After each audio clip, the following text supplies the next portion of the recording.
students, good morning. And today I am going to start a new chapter of science, that is chapter number 12, electricity. It's a very important chapter. Physics का सबसे important chapter यही है. Now in this chapter there are many derivations, there are many numericals and many diagrams, circuit diagrams are there, and how the electricity flows in the circuit. हम हमारे घरों में जो electricity जो आ रही है, हम टीवी लाइट फैन ये सब जो यूज करते हैं, तो वो किस वजह से होता है, ऐसा क्या होता है कि जिसकी वजह से इलेक्ट्रिसिटी जो है वो प्रोड्यूस होती है. तो we are going to see about all this in this video. So today's topic is regarding electric current.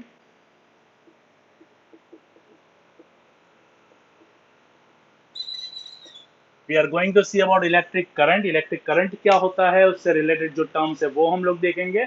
And we are going to see some numericals also regarding electric current. Okay. So without wasting any time, let's proceed.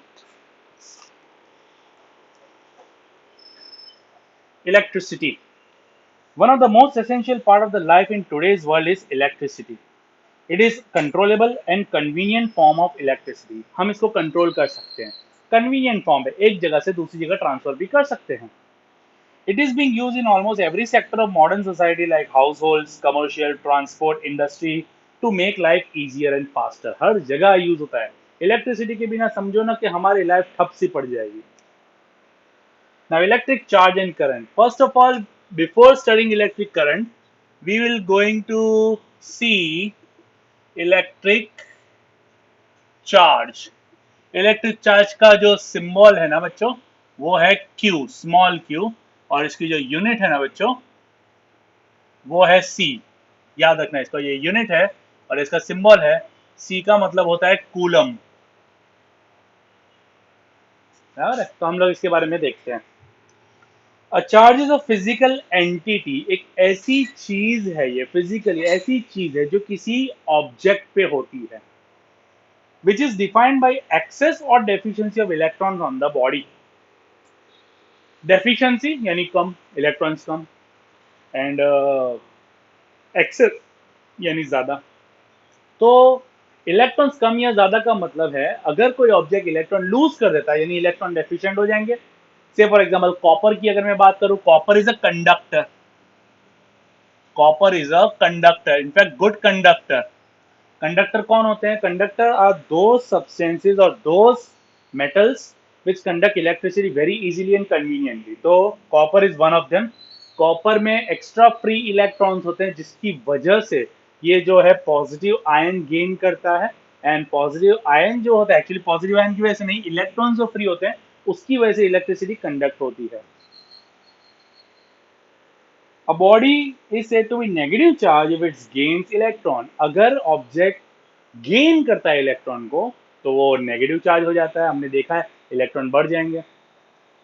That is example एक है, N ebonite rod रब with फर. फर यानी पता है ना आपको, मखमल जैसा, जैसे जानवरों के ऊपर फर होता है. अगर उससे उसको रब करेंगे, एबोनाइट यानी एक मटेरियल है, उसको अगर रब करेंगे, एक्वायर्स नेगेटिव चार्ज, तो वो जो एबोनाइट रॉड है वो नेगेटिव चार्ज हो जाएगी.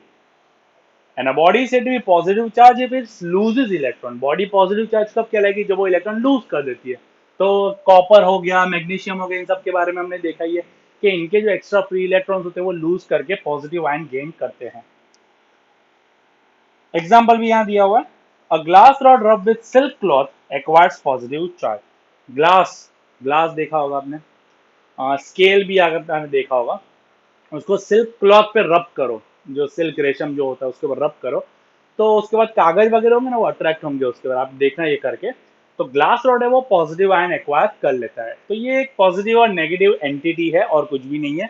तो चार्ज दो तरह के होते हैं, पॉजिटिव होता है और नेगेटिव होता है. The SI unit of charge is coulomb. SI unit charge की क्या है बच्चों? कूलम है. एसआई यूनिट यानी कि ये यूनिट हर जगह यूज की जाएगी, coulomb. The total charge acquired by the body is the integral multiple of magnitude of the charge on the single electron. एक इलेक्ट्रॉन पे जो चार्ज होता है, तो ये टोटल कूलम उसको बोलते हैं, एक इलेक्ट्रॉन का जो चार्ज होता है तो एक इलेक्ट्रॉन या एक प्रोटॉन पे चार्ज कितना होता है, तो let's see. So before that एक डेफिनेशन है very important. A total charge acquired by the body in an integral multiple of magnitude of the charge on the single electron। एक सिंगल इलेक्ट्रॉन पे जितना charge होता है, जितना charge of electron होता है, उसको क्या बोलते हैं, तो उसको बोलते हैं क्वांटिजेशन ऑफ चार्ज। उसको क्या बोलते हैं बच्चों, क्वांटिजेशन ऑफ चार्ज। अब एक इलेक्ट्रॉन पे चार्ज कितना है, magnitude of charge on one electron. एक इलेक्ट्रॉन पे कितना चार्ज है बच्चों, तो -1.6 इंटू 10⁻⁻, कूलम। ये सी का मतलब कूलम होता है। एक इलेक्ट्रॉन पे इतना चार्ज होता है। सिमिलरली प्रोटॉन पे भी चार्ज होता है, तो प्रोटॉन पे कितना चार्ज होता है, ये सब कुछ सेम। वन प्रोटॉन पे कितना चार्ज होगा, तो सिंपल माइनस की जगह क्या आएगा, प्लस। 1.6 into 10⁻⁻19 coulomb. प्रोटॉन की अगर बात करें तो प्लस लेना है, और इलेक्ट्रॉन की बात करें तो नेगेटिव लेना है, ठीक है। The charge on an electron, एक इलेक्ट्रॉन पे अगर इतना चार्ज है तो एन इलेक्ट्रॉन, एन यानी कि बहुत सारे फ्री इलेक्ट्रॉन होते हैं, तो अगर एन इलेक्ट्रॉन से तो कितना चार्ज होगा, तो charge on n electrons, n electrons का मतलब हो गया n into e, n into e. तो Q जो है चार्ज है ना, तो Q total charge, Q equal to क्या हो जाएगा बच्चों, n e, n into e. तो ये हमारा पहला फॉर्मूला हमको मिलता है, चार्ज का फॉर्मूला है। तो चार्ज का फॉर्मूला क्या है अपने पास, Q equal to n into e. ये पहला फॉर्मूला हमारे पास आ गया, ठीक है। तो जब भी हम लोग न्यूमेरिकल सॉल्व करेंगे, अगर हमको नंबर ऑफ इलेक्ट्रॉन्स दिए हो गए, अगर हमको चार्ज पूछा हुआ है, तो सिंपली हमको एक इलेक्ट्रॉन का चार्ज पता है, -1.6 इंटू 10⁻⁹। बट ये माइनस और प्लस हमको न्यूमेरिकल्स में नहीं लिखना है, क्योंकि न्यूमेरिकल्स में ये माइनस क्या बताता है कि इलेक्ट्रॉन का चार्ज है, प्लस क्या है कि प्रोटॉन का चार्ज है। हमको खाली चार्ज की वैल्यू लिखनी है, दैट्स इट, ठीक है। तो जब भी हम लोग को चार्ज कैलकुलेट करना है, तो एन, एन यानी जितने भी नंबर ऑफ इलेक्ट्रॉन्स दिए होंगे वो लिखना है, और मल्टीप्लाई बाय 1.6, तो वो हमको पता चल जाएगा कि इतने चार्ज ऑफ इलेक्ट्रॉन्स है, ठीक है। So that was all regarding the charge. Charge के बारे में हमने देखा, व्हाट इज चार्ज, यहाँ पे चार्ज क्या है, तो charge is the physical entity. ये फिजिकल एंटिटी है जो किसी ऑब्जेक्ट यानी किसी कंडक्टर पे होती है। अगर नेगेटिव इलेक्ट्रॉन की बात करें हम लोग, तो उसका चार्ज कितना होता है, 1.6 इंटू 10⁻⁹, माइनस लगा सकते हैं। और अगर प्रोटॉन की बात करें तो कितना है, तो प्लस 1.6 इंटू 10⁻⁹ कूलम। तो ये चार्ज की वैल्यू है। आपको चार्ज का फॉर्मूला पूछ सकते हैं, तो चार्ज का फॉर्मूला क्या हो जाएगा बच्चों, एन इलेक्ट्रॉन, अगर ज्यादा इलेक्ट्रॉन्स है, एन यानी मोर देन वन इलेक्ट्रॉन अगर है, तो एन यानी number of electron into the value of one electron charge. तो एन सपोज के 25 इलेक्ट्रॉन है, तो 25 इंटू ई की वैल्यू कितनी है, 1.6 इंटू 10⁻⁹। इस तरह से हम लोग कर सकते हैं। तो हमारा पहला फॉर्मूला हमको मिला है Q equal to n into e, ठीक है। तो ये याद रखना, फर्स्ट फॉर्मूला था। Now we are going to see about electric current.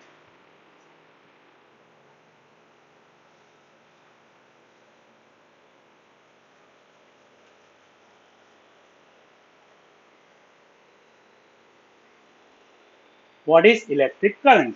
तो इलेक्ट्रिक करंट के बारे में हम लोग बात करते हैं। It is defined as the rate of flow of electric charge through any cross section of a conductor in unit time. What is electric current? The rate of flow of charge through any cross section of a conductor in unit time. अब इसका मतलब क्या हुआ, charge का जो electric current का जो symbol है बच्चों, वो कैपिटल आई है, ठीक है। जितने charge, rate of flow of charge, जितने चार्ज एक cross section area of a conductor, conductor में इलेक्ट्रिसिटी बहती है, आपने देखा है। नॉन कंडक्टर होगा, या तो फिर वो सेमीकंडक्टर में भी कम इलेक्ट्रिसिटी पास होती है, बैड कंडक्टर में इलेक्ट्रिसिटी पास नहीं होती है. So if the flow of charge is passing through the cross section area of a conductor. Suppose ये एक वायर है, ठीक है, तो जितना चार्ज इसमें बह रहा है इस particular cross section area, cross section यानी इतने एरिया में cross section area in unit time, particular 10 second, 20 second, 1 hour, जितना भी टाइम है, तो उस चीज को बोलते हैं हम is call electric current I. तो उसको हम लोग बोलते हैं इलेक्ट्रिक करंट आई. ठीक है, तो rate of flow of charge through any cross section area of a conductor in unit time is called electric current. तो ये हो गई अपनी डेफिनेशन इलेक्ट्रिक करंट की. If Q is the charge, if Q is the charge and T is the time, Q charge है और T time है, तो हमको आई जो मिलेगा वो क्या हो जाएगा बच्चों, Q बाई टी. आई की वैल्यू क्या हो जाएगी बच्चों, Q by T. Rate of flow है ना, रेट यानी कि डिवीजन होता है, rate of flow of charge in unit time. तो ये अपना फॉर्मूला हो गया करंट का. इसकी जगह मैं ऐसा भी तो लिख सकता हूँ, Q की वैल्यू क्या थी बच्चों, N इंटू ई, तो मैं इसको लिख सकता हूँ एन ई बाई टी. तो मेरे पास दो फॉर्मूला हो गए. पहला करंट का फॉर्मूला क्या है, Q बाई टी. अब इसको आप स्मॉल भी लिख सकते हो, कैपिटल भी लिख सकते हो, कोई दिक्कत नहीं है, Q बाई टी. और दूसरा फॉर्मूला क्या बनेगा बच्चों, एन ई बाई टी. ये दोनों फॉर्मूला एक ही है. ये कब हमको एनी वाला यूज करना है, जब डायरेक्ट चार्ज नहीं दिया होगा तब हमको यूज करना है. ठीक है, तो ये हो गया हमारा करंट की definition. Where n is the number of electron flowing through the conductor. तो अगर मैं एन ले रहा हूं, इसका मतलब क्या है कि यहाँ पे करंट में कितना नंबर ऑफ इलेक्ट्रॉन फ्लो कर रहा है उस पर्टिकुलर कंडक्टर में. ठीक है,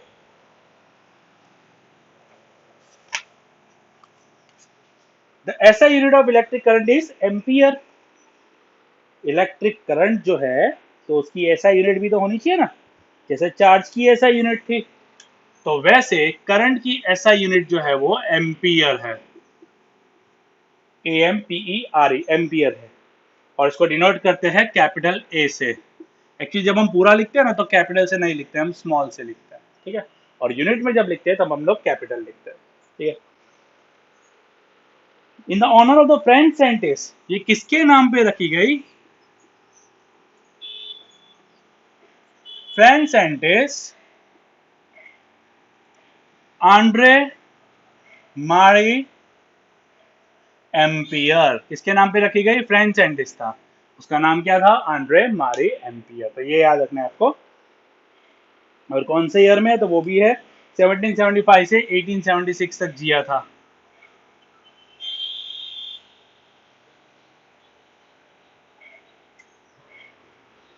एटीन 36 है. ठीक है, तो इतने तक वो जिया था. और दूसरी सबसे इंपॉर्टेंट बात कि ये जो एम्पियर है वो है स्केलर क्वांटिटी.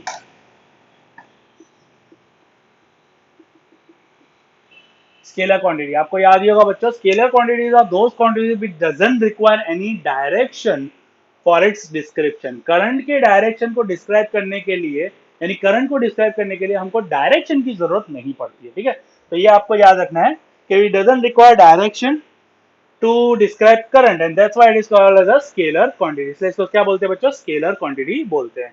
तो स्क्रीनशॉट ले लेना इसका, हमने इंपॉर्टेंट टॉपिक इसमें कवर किया है. Now we are going to see about the definition of ampere.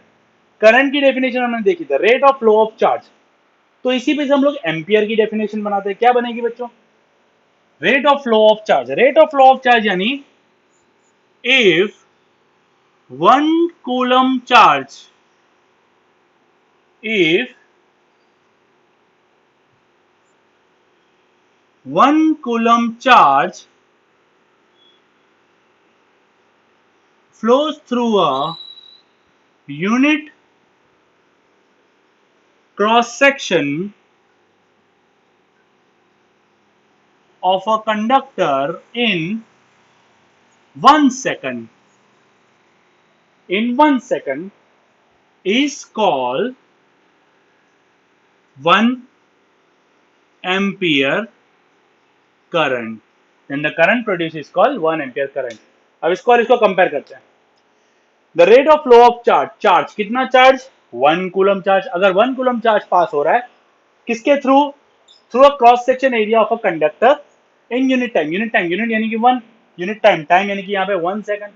तो इसका मतलब हो गया 1 एम्पियर क्या हो जाएगा बच्चों, 1 कूलम पर 1 सेकंड. इसको मैं अगर लिखूं तो 1 ampere equal to 1 coulomb oblique 1 second. तो ये तुम्हारा एम्पियर का डेफिनेशन हो गया.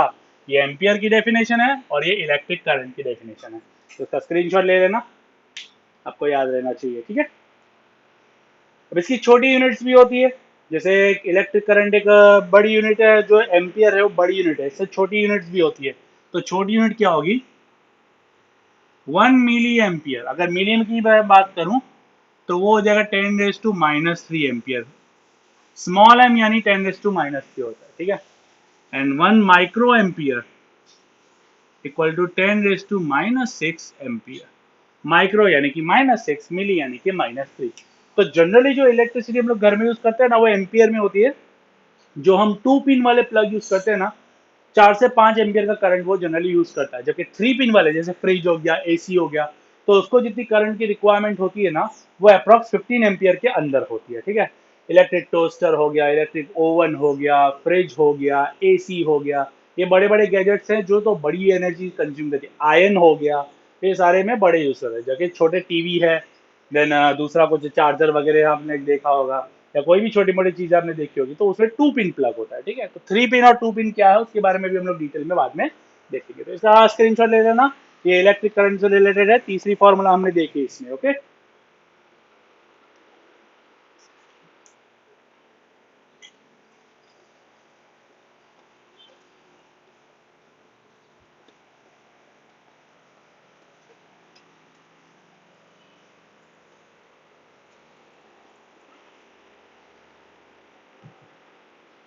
Now direction of electric current. अब हमने ये तो देख लिया बच्चों के इलेक्ट्रिक करंट क्या है. एक फ्लो ऑफ चार्ज है यूनिट टाइम में. ठीक है. बट डायरेक्शन क्या होगा उसका, तो डायरेक्शन कैसे पता करेंगे.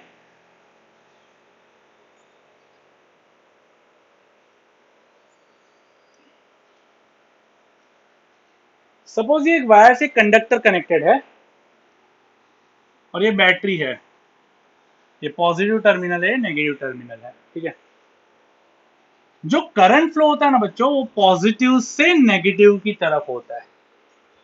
जबकि इलेक्ट्रॉन्स जो मूव कर रहे हैं, इलेक्ट्रॉन्स अगर ये पॉजिटिव करंट ऐसे मूव कर रहा है ना तो इलेक्ट्रॉन ऐसे मूव कर रहे होंगे.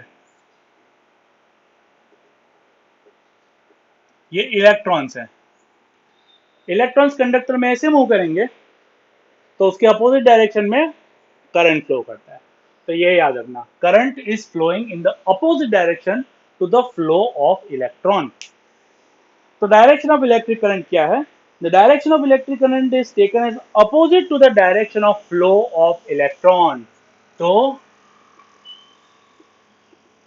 Direction of electric current I is opposite to the direction of flow of electrons. ये याद रखना, अपोजिट. अगर इलेक्ट्रॉन्स इस डायरेक्शन में फ्लो कर रहे हैं तो करंट ऐसे फ्लो करेगा. अगर मैं इसको चेंज कर दूं, ये नेगेटिव और ये पॉजिटिव कर दूं, तो करंट ऐसे जाएगा, तो इलेक्ट्रॉन जो है वो ऐसे मूव कर रहे होंगे. ठीक है. इस तरफ से मूव कर रहे होंगे. तो इट डिपेंड्स. तो आपको हमेशा याद रखना है कि पॉजिटिव से नेगेटिव टर्मिनल, बैटरी जो होती है पॉजिटिव से नेगेटिव टर्मिनल की तरफ जो है वो करंट फ्लो करता है. तो याद रखना. ठीक है. पॉजिटिव से नेगेटिव तरफ करंट फ्लो करता है. पॉजिटिव से नेगेटिव यानी कि पॉजिटिव टर्मिनल से नेगेटिव टर्मिनल की तरफ जो है वो करंट मूव करता है. Flow of charge inside the wire. एक वायर की मैं बात कर लेता हूँ।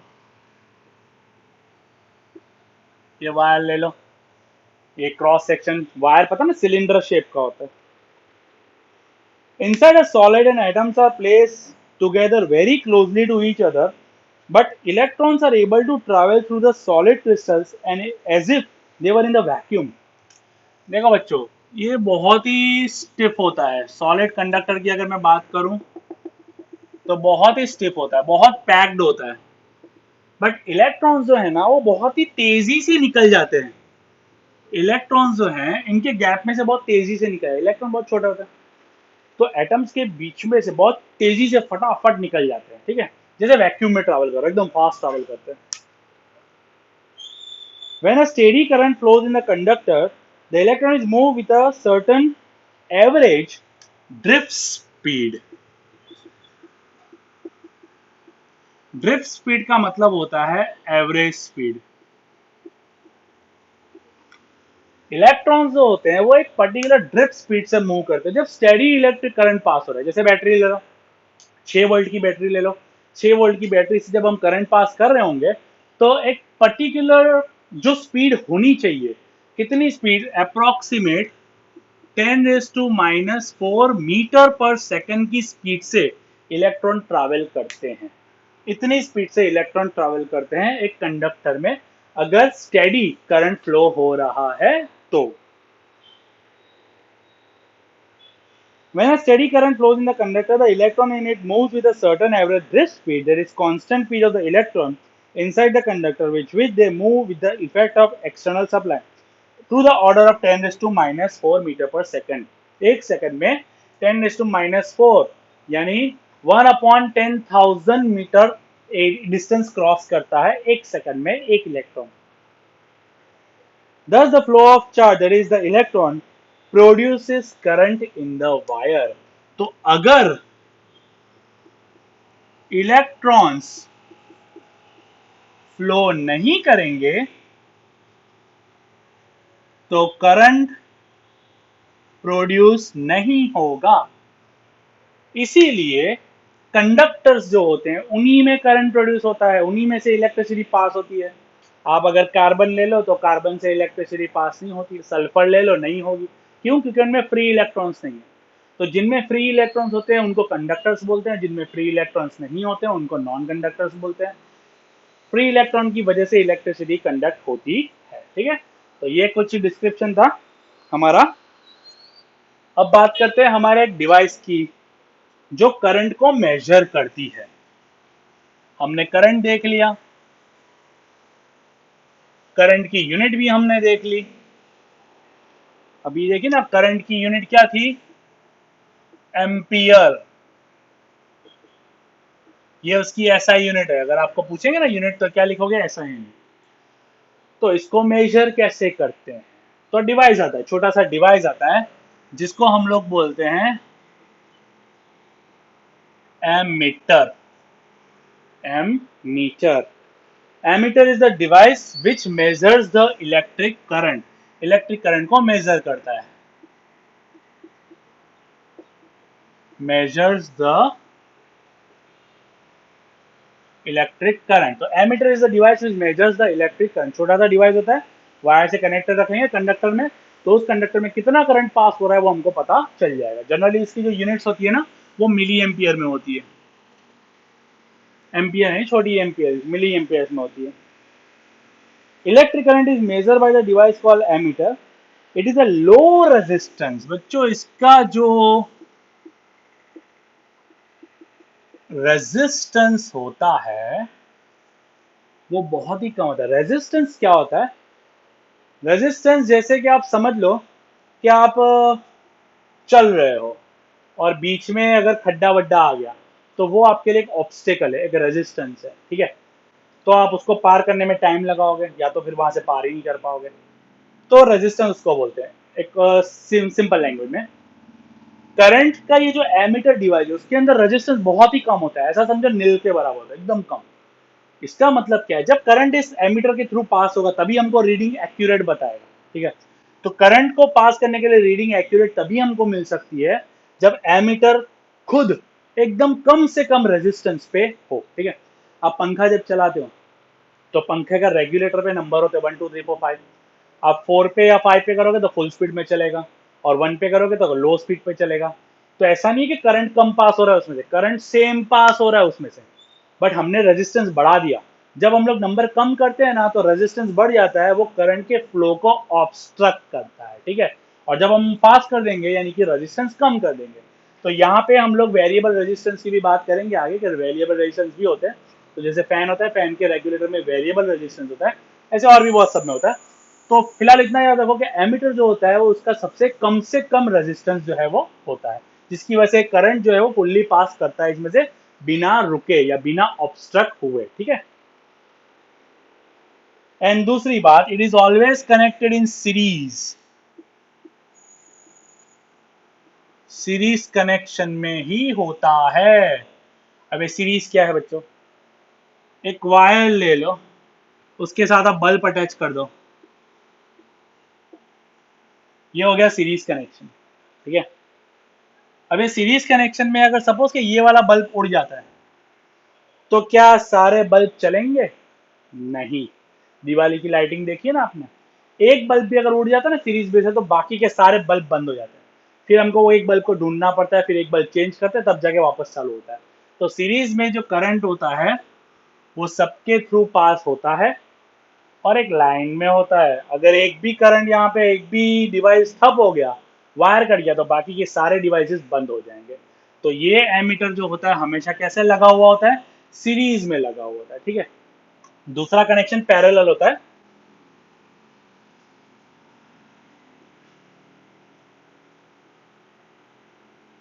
इस टाइप का कनेक्शन होता है पैरेलल। तो दूसरा एक डिवाइस है वोल्ट मीटर करके, वोल्ट मीटर जब हम लोग देखेंगे उसमें आएगा। तो इसको पैरेलल बोलते हैं। आप देख सकते हैं डायग्राम में भी आपको पता चल जाएगा कि पैरेलल है। अगर ये वाला सपोज के फ्यूज हो गया, इसका वायर टूट गया या ये खराब हो गया बल्ब, तो करंट यहां से पास नहीं होगा, बट कोई बात नहीं, यहां से तो जा सकता है ना, यहां से तो जा सकते हैं ना, ठीक है।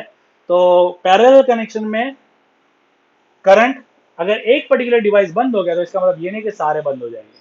सीरीज में ऐसा होता है, सीरीज में अगर एक बंद हो जाएगा तो सारे बंद हो जाएंगे, ठीक है। तो एमीटर कैसे कनेक्टेड रहता है? सीरीज में रहता है। तो दो चीजें आपको ध्यान में रखने वाली थी कि एमीटर का रेजिस्टेंस लो होता है और वो कैसे कनेक्टेड रहता है? हमेशा सीरीज में रहता है, ठीक है। तो इसके बेस पे कुछ न्यूमेरिकल है वो भी आज मैं आपको दिखाई देता हूँ कि इलेक्ट्रिक करंट का कंसेप्ट ही खत्म हो जाए।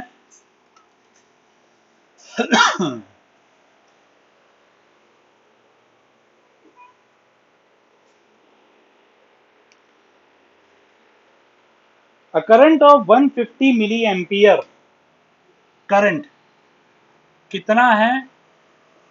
150 मिली एम्पियर का करंट है, flows through a circuit in 2 minutes. 2 minutes एक सर्किट से कितने टाइम तक बह रहा है? 2 मिनट्स तक बह रहा है। Find the amount of charge that flows through the circuit. हमको चार्ज फाइंड करना है यानी कि क्यू फाइंड करना है। बहुत ही सिंपल है, अपने पास फॉर्मूला है ही, I equal to Q by T, यही फॉर्मूला लगा देंगे। But before that we need to take this in its standard form. अब जैसे कि ये हमने लाए मिली है ना, तो इसको हमको क्या करना पड़ेगा? मिली के लिए मैं क्या लिखता हूँ? 10⁻⁻3। हमको इसको एम्पियर में लाना बहुत जरूरी है बच्चों, ठीक है। और टाइम, टाइम 2 मिनट्स है, तो 2 × 60 सेकंड्स में लाना है ना, तो 120 सेकंड, इसको सेकंड में लाना बहुत जरूरी है। क्योंकि जब भी हम न्यूमेरिकल सॉल्व करते हैं ना, हम उनकी एसआई यूनिट्स में ही लाते हैं। टाइम की एसआई यूनिट क्या है? सेकंड है। और करंट की एसआई यूनिट क्या है? एम्पियर है, इसीलिए, ठीक है। Now we are using formula, I equal to क्या होता है? Q by T.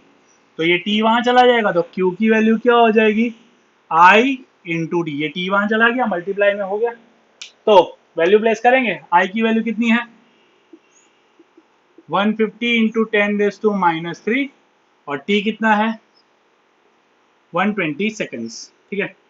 अब 10⁻⁻3 को मैं नीचे लेके जाऊंगा, 150 और ये 120 यहाँ पे है, 10⁻³ को मैं नीचे लेके गया। ये मैं एकदम सिंपल कैलकुलेशन आपको बता रहा हूँ, चाहता तो मैं यहाँ पे ही कर देता, बट क्या आपको समझ में आना चाहिए, इसलिए मैं स्टेप बाय स्टेप यहाँ करके दिखा रहा हूँ। 10⁻³ यानी कि मैं इसको कैसे लिख सकता हूँ?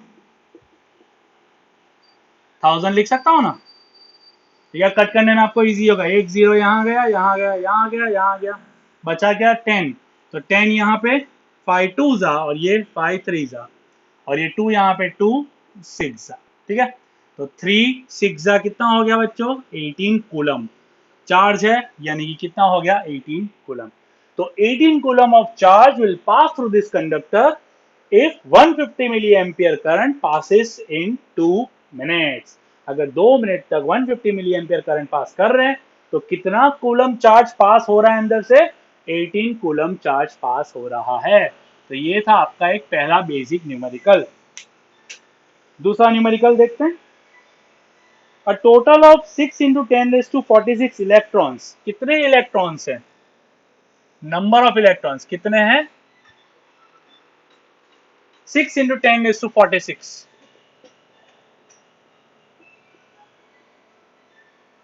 electrons flow through a current carrying conductor when connected through external power supply for 20 seconds. Time कितना दिया हुआ है बच्चों, 20 seconds. What we need to find? We need to find the value of current. Current हमको find करना है। अब n वाला फॉर्मूला ये लेना है हमको, I equal to n e into t, ये फॉर्मूला लेंगे हम लोग। इससे पहले हम लोग यहाँ पे एक चीज है ई हमको पता नहीं है ना, बट ई की वैल्यू हमको पता है। ई कितना है, एक इलेक्ट्रॉन की वैल्यू कितनी थी बच्चों, 1.6 इंटू 10⁻⁻19 कूलम, हमने देखा था ये, ठीक है। तो अब हम लोग फॉर्मूलाज लगाएंगे। I equal to n e by t, चलो एन ई की जगह मैं पहले लिखता हूं Q, अब Q के बाद मैं लिखूंगा एन ई बाई टी। तो आपको क्या दिमाग में अच्छे से रहेगा कि हमने क्यों ऐसा किया। अब सिंपल वैल्यू लगा देंगे, करंट तो फाइंड करना है हमको। m कितना था, 6 इंटू 10⁻46, ई कितना है 1.6 इंटू 10⁻⁻19, और टी टाइम कितना है 20 सेकंड्स, ठीक है। अब ऐसे न्यूमेरिकल में सबसे पहले आप जो काम करोगे ना, वो 10 के पावर्स को सॉल्व करने का। अब ये +46 है, ये -19 है, तो 46 - 19 करोगे। उससे पहले यहाँ एक और चीज मैं करूंगा, ये पॉइंट में ना अच्छा नहीं लगता है, तो उसको थोड़ा सॉल्व कर लेते हैं। 1.6 है तो मैं इसको 16 अगर कर दूंगा, यानी मैंने एक जीरो बढ़ाया है, यहाँ पे मल्टीप्लाई किया, तो यहां से मुझे एक और कम करना पड़ेगा, तो -20 हो गया, और नीचे 20 है, ठीक है। ये क्या इजी हो जाएगा आपका। अब आप देख सकते हो 46 और ये -20, 46 - 20 कितना बचेगा 26, तो 6 इंटू 16 इंटू 26 अपॉन 20, ठीक है। नाउ यहां पे 4 5 जा एंड 4 4 जा, ठीक है। अब ये 5 बचा, यहां पे 5 का भी अपने काम कर लेंगे। 6 4 जा कितना होता है बच्चों 24, 24 अपॉन 5 इंटू 10⁻26, 25/24/5 करेंगे तो बच्चों आंसर आएगा 4.8, 4.8 इंटू 10⁻26 एम्पियर। आई 4.6 इंटू 10⁻6 एम्पियर, बहुत ज्यादा करंट है। अगर इतने सारे इलेक्ट्रॉन हैं तो इतना सारा करंट जो है वो पास हो रहा होगा। तो ये आ गया आपका वैल्यू आई का, आई इक्वल टू 4.8 इंटू 10⁻26 एम्पियर, ठीक है। तो ये हो गया आपका सेकंड न्यूमेरिकल और इजी न्यूमेरिकल, ठीक है। तो इस तरह से हम लोग न्यूमेरिकल सॉल्व कर सकते हैं, बहुत ही बेसिक से न्यूमेरिकल है, इसमें आपको कोई बहुत ज्यादा फंडाज यूज नहीं करना है। तो कैसे आपको ये यूज करना है, अपने को सिर्फ 2-3 फॉर्मूला है वो याद रखनी है, तो करंट का पूरा कंसेप्ट इसमें आ जाता है, ठीक है। इसका स्क्रीनशॉट ले लो, ले लिया, ओके। तो आज के इस वीडियो में हमने क्या देखा, हमने देखा करंट। करंट से पहले हमने क्या देखा, electric charge. Electric charge is the entity which flows in the body, either it is positive और negative. What is electric charge, तो इलेक्ट्रिक चार्ज जो चार्ज फ्लो करता है इलेक्ट्रॉन या प्रोटॉन्स का वो होता है। इलेक्ट्रॉन का चार्ज कितना है, तो 1.6 इंटू 10⁻⁻19 नेगेटिव एंड प्रोटॉन का कितना है, same charge but positive 1.6 into 10⁻⁻19। Charge की यूनिट क्या है, तो कूलम है, ऐसा यूनिट कूलम है चार्ज की। अगर बहुत सारे इलेक्ट्रॉन्स हो तो चार्ज का फॉर्मूला क्या हो जाएगा, Q इक्वल टू NE। ज्यादा नंबर ऑफ इलेक्ट्रॉन्स होंगे तो इस तरह से Q इंटू NE ले सकते हैं। देन हमने देखा current, what is current, the rate of flow of electric charge in a cross section area of a conductor in unit time. तो एक यूनिट टाइम में cross section area of a conductor में जितना charge flow करता है वो होता है इलेक्ट्रिक करंट। इलेक्ट्रिक करंट की ऐसा यूनिट क्या है, एम्पियर है। ये एम्पियर कहाँ से आए, तो एक फ्रेंच साइंटिस्ट जिसका नाम था एंड्रे मारी एम्पियर, इसके नाम पे, इसको ऑनर में ये एम्पियर यूनिट जो है वो रखी गई है, ठीक है। What is 1 ampere? 1 ampere is the amount of 1 coulomb charge passing through a cross section area of a conductor in 1 second. Then the current is 1 ampere. तो 1 ampere की हमने करंट की यूनिट भी देखी थी। तो 1 ampere क्या होता है, 1 कूलम पर सेकंड हो जाता है, ठीक है। तो करंट का जो फॉर्मूला बना था वो क्या बना था, I equal to Q by t, coulomb पर टाइम, यानी चार्ज अपॉन टाइम। और चार्ज के लिए हमने ऊपर पहली फॉर्मूला से क्या लिखा, N इंटू ई, ठीक है। तो इस तरह से हम लोग ले सकते हैं। तो बहुत ही सिंपल सा है कि कितना पर्टिकुलर पास हो रहा है ये हमको पता चलता है, ठीक है। तो करंट हमने देखा, हमने न्यूमेरिकल देखे इसके बारे में, इसके अलावा और कुछ भी नहीं है। इलेक्ट्रिक करंट में छोटे छोटे न्यूमेरिकल वगैरह आते रहेंगे, हम लोग सॉल्व करते रहेंगे। तो ध्यान से देखना इस वीडियो को, बहुत ही इंपॉर्टेंट चैप्टर है। और चैनल को सब्सक्राइब कीजिए और शेयर भी कीजिए, ठीक है। Thank you.